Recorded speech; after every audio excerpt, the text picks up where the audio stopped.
Hello, ഇന്ന് നമ്മൾ MEG2 British ഡ്രാമയിൽ വരുന്ന ടോപ്പിക്കായ വില്യം ഷേക്സ്പിയറിൻ്റെ മിഡ്സമ്മർ നൈറ്റ്സ് ഡ്രീം ആണ് നോക്കാൻ പോകുന്നത്. ഇതിൻ്റെ പ്രീവിയസ് ഇയർ ഞാൻ കൊടുത്തിട്ടില്ല, കാരണം കഴിഞ്ഞ വർഷങ്ങളിലെല്ലാം സ്ഥിരം ചോദിക്കുന്ന ഒരു ക്വസ്റ്റ്യൻ ആണ്. ഇനിയുള്ള വർഷങ്ങളിലും ചോദിക്കും. റൈറ്ററിനെ പറ്റിയൊരു ഇൻട്രൊഡക്ഷൻ നോക്കാം. ഷേക്സ്പിയർ ആരാന്ന് ഒരു ലിറ്ററേച്ചർ സ്റ്റുഡൻറ്റിന് പറഞ്ഞേണ്ട ആവശ്യമില്ലല്ലോ, എങ്കിലും ഒരു ഇൻട്രൊഡക്ഷൻ കൊടുത്തിട്ടുണ്ട്. പോയറ്റാണ്, പ്ലേ റൈറ്റാണ്, ആക്ടറാണ്, ബാർഡ് ഓഫ് ഫെയിം എന്നറിയപ്പെടുന്നുണ്ട്. മുമ്പത്തെ വീഡിയോയിൽ ഞാൻ പറഞ്ഞിട്ടുള്ള പോലെ 1599 ഗ്ലോബ് തിയേറ്റർ ഫൗണ്ട് ചെയ്ത ആൾക്കാരിൽ ഒരാളാണ്. ഏകദേശം 39 place, 154 sonnets, poems, comedies, tragedies, histories ഇതെല്ലാം അദ്ദേഹം എഴുതിയിട്ടുണ്ട്. മിഡ്സമ്മർ നൈറ്റ്സ് ഡ്രീം ഒരുപാട് സ്റ്റേജുകളിൽ പെർഫോം ചെയ്തിട്ടുള്ള ഒരു ഡ്രാമയാണ്. ഏകദേശം 1595-96 സമയത്താണ് ഇത് എഴുതിയിട്ടുള്ളത്. ഇതൊരു മൾട്ടി ലെയേർഡ് പ്ലേ ആണ്. അതായത് reality and fantasy, order and chaos, reason and imagination, ഇത് രണ്ടിനെ പറ്റിയും ഈ ഒരു രണ്ട് കോൺസെപ്റ്റ്സിനെ പറ്റിയും പറയുന്ന ഒരു പ്ലേ ആണെന്ന് ഈ ഡ്രാമ വായിക്കുന്നവർക്ക് മനസ്സിലാവും. കാരണം ഒരു എക്സാമ്പിൾ പറയുകയാണെങ്കിൽ, തുടക്കത്തിൽ ഏതൻസിലാണെങ്കിൽ പിന്നീട് ഇത് ആ മാജിക്കൽ ഫോറസ്റ്റിലും അവിടെ നടക്കുന്ന കാര്യങ്ങളായിട്ടെല്ലാം ഒരു ബ്ലെൻഡ് ആവത്തില്ലേ, അത്രേ ഉദ്ദേശിക്കുന്നുള്ളൂ. ഈ സ്ലൈഡിൽ കാണിച്ചേക്കുന്ന ഞാൻ ഇപ്പോൾ പറഞ്ഞ സെയിം പോയിന്റ് തന്നെ. ഇത് നടക്കുന്ന എവിടെ? ഒന്ന് ഏതൻസ് എന്ന് പറയുന്ന ഒരു സിറ്റിയിലും അടുത്തത് മാജിക്കൽ ഫോറസ്റ്റിലും. പ്ലേ തുടങ്ങുന്നത് ഏതൻസ് സിറ്റിയിലെ ഡ്യൂക്കായ തീസിയസിൻ്റെയും ഹിപ്പോളിറ്റയുടെയും മാരേജ് പ്രിപ്പറേഷനായിട്ടാണ്. അവിടേക്ക് ഈജിയസ് തൻ്റെ മകളായ ഹെർമിയെ കൊണ്ടുവരും. എന്നിട്ട് പറയും ഹെർമിയ ഡിമെട്രിയസിനെ കല്യാണം കഴിക്കുമെന്ന്. പക്ഷേ ഹെർമിയയ്ക്ക് ലിസാൻഡ്രോയായിട്ടായിരുന്നു പ്രണയം. അതുകൊണ്ട് ഹെർമിയ അച്ഛൻ്റെ ആഗ്രഹം അല്ലെങ്കിൽ അച്ഛൻ്റെ തീരുമാനം അനുസരിക്കത്തില്ല. അവിടുത്തെ റൂൾ പ്രകാരം അച്ഛൻ പറയുന്ന ആളെ കല്യാണം കഴിച്ചില്ലെങ്കിൽ ഒന്നെങ്കിൽ മരിക്കണം, അതല്ലെങ്കിൽ ജീവിതകാലം മുഴുവൻ ഒരു നണ്ണായിട്ട് കഴിയണം. അതുകൊണ്ട് അന്ന് തന്നെ അവർ ആ സിറ്റി വിട്ട് ഒളിച്ചോടാൻ തീരുമാനിക്കും. എന്നിട്ട് രാത്രി ഫോറസ്റ്റിൽ കാണാനായിട്ട് പ്ലാൻ ചെയ്യും. ഇത് ഹെർമിയ അവളുടെ കൂട്ടുകാരിയായ ഹെലനയോട് പറയും. ഹെലന ഇത് നേരെ ചെന്ന് ഡിമെട്രിയസിൻ്റെ അടുത്ത് പറയും. ഹെലനയ്ക്കാണെങ്കിൽ ഡിമെട്രിയസിനോട് നല്ല സ്നേഹം ഉണ്ടായിരുന്നു, പക്ഷേ ഡിമെട്രിയസിന് തിരിച്ചില്ല. ഡിമെട്രിയസിന് തിരിച്ച് ഹെർമിയോടായിരുന്നു സ്നേഹം. ഇതേസമയം ഫോറസ്റ്റിൽ എന്താ നടക്കുന്നതെന്ന് നമുക്ക് നോക്കാം. ഫെയറീസിൻ്റെ കിങ്ങും ക്യൂനുമായിട്ടുള്ള ഒബറോണും ടൈറ്റാനിയും തമ്മിൽ ഒരു ചെറിയ ആൺകുട്ടിയുടെ പേരും പറഞ്ഞിട്ട് ചെറിയ വഴക്കുണ്ടാവും. അപ്പം ടൈറ്റാനി ഒരിക്കലും വിട്ടുകൊടുക്കാൻ തയ്യാറല്ലായിരുന്നു. എങ്ങനെയെങ്കിലും ടൈറ്റാനിയെ കൊണ്ട് സമ്മതിപ്പിക്കണമെന്ന് ഒബറോണും. അതിനായിട്ട് ഒബറോൺ തൻ്റെ സെർവൻ്റായ പക്കിനെ ഒരു മാജിക്കൽ ഫ്ലവർ കണ്ടുപിടിക്കാനായിട്ട് കാട്ടിലേക്ക് വിടുന്നുണ്ട്. ആ ഫ്ലവറിൻ്റെ പ്രത്യേകത, അതിൻ്റെ ജ്യൂസ് എടുത്ത് ഉറങ്ങി കിടക്കുന്ന ഒരാളുടെ കണ്ണിൽ തേക്കുവാണെങ്കിൽ അയാൾ ഉണരുമ്പോൾ ആരെയാണോ കാണുന്നത് അയാളുമായിട്ട് ഭയങ്കര ഇഷ്ടത്തിലാവും. ഉറങ്ങി എണീക്കുമ്പം ഇപ്പം ഒരു മനുഷ്യനെ ആവാം, ഒരു മൃഗത്തെ ആവാം, എന്ത് കണ്ടാലും ഭയങ്കര ഇഷ്ടത്തിലാവും.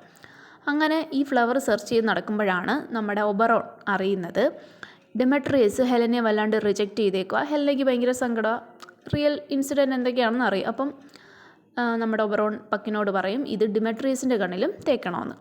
ഈ മാജിക്കൽ ജ്യൂസ് പക്ക് ആൾ മാറി ലിസാൻഡറിൻ്റെ കണ്ണിലാണ് തേക്കുന്നത്. അപ്പോൾ ലിസാൻഡർ ഉണരുമ്പോൾ ആദ്യം കാണുന്നത് ഹെലനെയാണ്. അതിനുശേഷമാണ് ആൾ മാറിപ്പോയി എന്ന് പക്കിന് മനസ്സിലായി ഡിമെട്രിയസിനെ കാണുന്നതും. അയാൾ ഉറങ്ങുമ്പോൾ ഡിമെട്രിയസിൻ്റെ കണ്ണിൽ ഇത് തേക്കും. അപ്പോൾ രണ്ടുപേരും ആദ്യം കാണുന്നത് ഹെലനെയാണ്. അപ്പോൾ രണ്ടുപേരും ഹെലനയായിട്ട് ഭയങ്കര സ്നേഹത്തിലാവും. ഇവിടെ നമ്മുടെ ഹെർമിയ ഒറ്റപ്പെട്ടു പോവുക ചെയ്യുന്നത്. അടുത്തത് ഈ പ്ലേയിൽ പറയുന്ന തേർഡ് ഗ്രൂപ്പ് ഓഫ് ക്യാരക്ടേഴ്സിനെ പറ്റിയാണ്. ഇവർ വർക്കേഴ്സാണ്. ഇവർ ഡ്യൂക്കിൻ്റെ വെഡ്ഡിങ്ങിന് നാടകം കളിക്കാനായിട്ട് വരുന്നതാണ്. പിരമിസിൻ്റെയും തിസ്ബിയുടെയും നാടകമാണ് ഇവർ റിഹേഴ്സൽ ചെയ്യുന്നത്. ഇതിൽ പക്ക് നിക് ബോട്ടത്തെ കാണും. നിക് ബോട്ടമാണ് ഈ നാടകത്തിലെ മെയിൻ റോള് കൈകാര്യം ചെയ്യുന്നത്. അപ്പം ഈ നിക് ബോട്ടത്തിൻ്റെ തല മാറ്റി ഒരു കഴുതയുടെ തല മാജിക്കൽ പവർ കൊണ്ടങ്ങ് ഫിറ്റ് ചെയ്ത് വെക്കും. അപ്പം ടൈറ്റാനി ഉറക്കത്തിൽ നിന്ന് എണീക്കുമ്പോൾ ആദ്യം കാണുന്നത് നിക് ബോട്ടത്തെയാണ്. അപ്പോൾ ഈ കഴുതയുടെ തലയുള്ള ആളുമായിട്ട് ടൈറ്റാനി അങ്ങ് ഇഷ്ടത്തിലാവുകയാണ് ചെയ്യുന്നത്. ഈ പിരമിസ് ആൻഡ് തിസ്ബി നാടകം നിങ്ങൾക്ക് എന്തോന്നറിയാവോ? അതായത് ഒരു ബാബിലോണിയൻ മിത്ത് ബേസ് ചെയ്തിട്ടാണ് നാടകം. റോമിയോ ജൂലിയറ്റ് പോലുള്ള കഥയ്ക്കൊക്കെ വില്യം ഷേക്സ്പിയർ എടുത്തിട്ടുള്ള സെയിം മിത്ത് തന്നെയാണ്. ഇതെല്ലാം കണ്ടുകൊണ്ട് തന്നെ ഒബറോണിന് മനസ്സിലായി എന്തെല്ലാം തെറ്റുകളാണ് പക്ക് ചെയ്തു വെച്ചതെന്ന്. അങ്ങനെ പക്കിനോട് പറയും എല്ലാം പഴയപടി ആക്കണമെന്ന്. എന്നാൽ ഡിമെട്രിയസിൻ്റെ കണ്ണിലെ പോർഷൻ മാത്രം മാറ്റണ്ട, കാരണം ഡിമെട്രിയസ് ഇപ്പം ഹെലനെ സ്നേഹിച്ച് തുടങ്ങി, അതങ്ങനെ തന്നെ നിന്നോട്ടെ എന്ന് വെച്ച്. അപ്പോൾ രാത്രി 4 പേരും ആ മാജിക്കൽ ഫോറസ്റ്റിൽ ഉറങ്ങുക. ഫെയറീസ് എല്ലാം കൂടി ഒരു മാജിക്കൽ സ്ലീപ്പ് കൊടുത്തിട്ടുണ്ട്. സോ അടുത്ത മോർണിംഗ് എണീക്കുമ്പോൾ അവർക്കതൊരു സ്വപ്നമായിട്ട് തോന്നും. അതിനുശേഷം തീസിയസിൻ്റെ ഹിപ്പോളിറ്റയുടെയും കല്യാണത്തിൻ്റെ കൂടെ ഈ 2 കപ്പിൾസിൻ്റെ കൂടെ കല്യാണം കൂടി നടത്തും. പ്ലേ അവസാനിക്കുന്നത് ഇവരുടെ വെഡ്ഡിങ് സെറിമണിയിലൂടെയാണ്. അപ്പോൾ തീസിയസിൻ്റെയും ഹിപ്പോളിറ്റയുടെയും വെഡ്ഡിങ്ങിന് പെർഫോം ചെയ്യാനിരുന്ന നാടകമായ പിരമിസ് ആൻഡ് തിസ്ബി മെക്കാനിക്കൽസ് ഇവിടെ അവതരിപ്പിക്കുന്നുണ്ട്. പിന്നെ ഫെയറീസ് ന്യൂലി മാരീഡ് കപ്പിൾസിനെ അനുഗ്രഹിക്കുന്നുണ്ട്. ലാസ്റ്റായിട്ട് പക്കൊരു കാര്യം പറയുന്നുണ്ട്, ഇതെല്ലാം ഒരു സ്വപ്നമായിട്ട് കാണണം. അതോടെ ഈ സ്റ്റോറി അവസാനിക്കുകയാണ് ചെയ്യുന്നത്. നിങ്ങൾക്ക് ഞാൻ എക്സ്ട്രാ ആയിട്ട് പിരമിസ് തിസ്ബെ സ്റ്റോറി പറഞ്ഞുതരാം. ഇതൊരു ബാബിലോണിയൻ മിത്താണെന്ന് പറഞ്ഞല്ലോ. പിരമിസും തിസ്ബയും നെയ്ബേഴ്സ് ആയിരുന്നു. ഇവരുടെ രണ്ടുപേരുടെയും വീട്ടിൻ്റെ ഇടയിൽ ഒരു വോൾ ഉണ്ടായിരുന്നു. ഈ വോളിനകത്തൊരു ക്രാക്ക് ഉണ്ടായിരുന്നു. ഇതുവഴിയാണ് ഇവർ സംസാരിച്ചിരുന്നത്. അപ്പോൾ ഇവരുടെ വീട്ടുകാർ ഈ ലവിനെതിരായതുകൊണ്ട് ഇവർ ഒളിച്ചോടാൻ തീരുമാനിക്കും. അങ്ങനെ ഇവർ ഓടിപ്പോകാൻ തീരുമാനിക്കുന്നത് സിറ്റിക്ക് പുറത്തുള്ള ഒരു സ്ഥലമാണ്. ഒരു സിമിത്തേരി ആയിട്ടാണ് എൻ്റെ ഓർമ്മ. അപ്പം അവിടെ ആദ്യം വരേണ്ടത് തിസ്ബിയാണെന്നാണ് പ്ലാൻ ചെയ്യുന്നത്. അതനുസരിച്ച് തിസ്ബി ഫസ്റ്റ് അവിടെ രാത്രിയിൽ വരുമ്പം കാണാം അവിടെ ഒരു ലൈൻ. അതിൻ്റെ ഇരയിൽ തിന്നിട്ട് മൗത്ത് ഫുൾ ബ്ലഡ് സ്റ്റെയിൻഡ് ആയിട്ട് അരുവിക്കടുത്തോട്ട് പോവുക. ഇത് കണ്ട തിസ്ബി പേടിച്ചോടി ഒളിക്കും.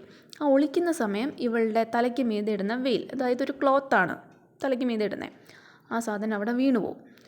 ലയൺ തിരിച്ച് വരുമ്പം ഈ വെയിൽ കാണേ അതൊന്ന് കീറിയിട്ടങ്ങ് പോവും. പക്ഷെ തിസ്ബിയെ കാണാൻ ഒന്നും ചെയ്യത്തില്ല.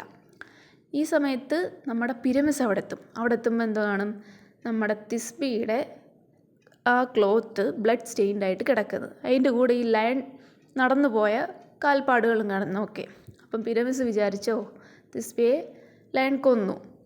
അങ്ങനെ പിരമിസ് അയാളുടെ വാളെടുത്ത് സ്വയമേ കുത്തിച്ചാവും. പിന്നെ പേടിച്ചൊളിച്ച തിസ്ബി ഇറങ്ങി വരുമ്പം കാണുന്നത് പിരമിസ് ഇങ്ങനെ മരിച്ചു കിടക്കുന്നത്. അന്നേരം തിസ്ബിക്ക് കാര്യം മനസ്സിലാവും. അവളുടെ ആ ക്ലോത്ത് കണ്ടിട്ട് വിചാരിച്ച. അങ്ങനെ തിസ്ബയും ആ വാൾ ഉപയോഗിച്ച് തന്നെ സ്വയം കുത്തി മരിക്കുകയാണ് ചെയ്യുന്നത്. ഇതേ സ്റ്റോറി തന്നെയാണ് നമ്മുടെ റോമിയോ ജൂലിയറ്റിന് വേണ്ടിയിട്ടും ഷേക്സ്പിയർ എടുത്തിട്ടുള്ളത്. ഈ ഒരു ഐഡിയ ആണ്. ഈ മിഡ്സമ്മർ നൈറ്റ്സ് ഡ്രീമിൽ പ്ലേ വിത്തിൻ ദ പ്ലേ എന്താണെന്ന് ചോദിക്കുന്നുണ്ട്. ഈ പിരമിസ് തിസ്ബെ സ്റ്റോറിയാണ് പ്ലേ വിത്തിൻ ദ പ്ലേ ആയിട്ട് മെയിനായിട്ടും പറയുന്നത്. അപ്പോൾ എല്ലാവർക്കും വീഡിയോ മനസ്സിലായെന്ന് വിശ്വസിക്കുന്നു. Thanks for watching. ഹാപ്പി ആയിട്ട് കോൺഫിഡൻസോടെ പോയി എക്സാം എഴുതുക. എല്ലാവരും നല്ല മാർക്കോടെ പാസ്സാവും.